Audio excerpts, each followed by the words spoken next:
In Japan's underworld, few names are as feared and fascinating as the Yamaguchi Gumi. Founded in the 1910s, this organization grew to dominate not just the streets of Japan, but parts of the world. Known for their violent methods and illegal activities, the Yamaguchi Gumi's power reached far beyond Japan. But how did they rise to this level?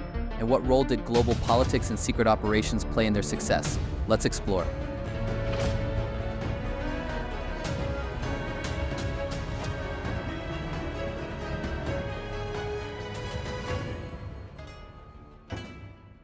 The story begins with Hirokichi Yamaguchi, a man who wanted to create an organization based on loyalty, honor, and power.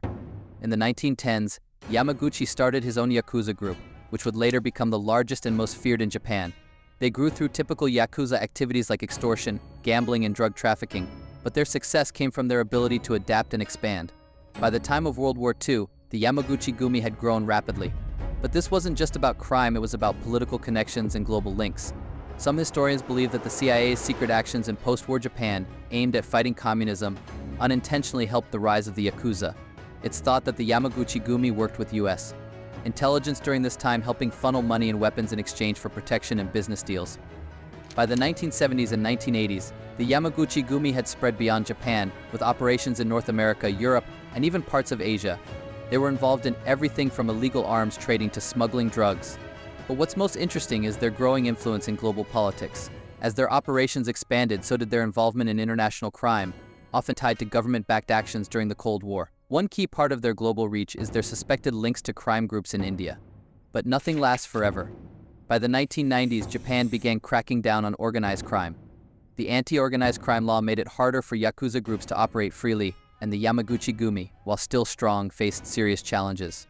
Internal power struggles and the Japanese government's tough legal measures caused instability within the group. In the 2000s, the government's crackdown intensified.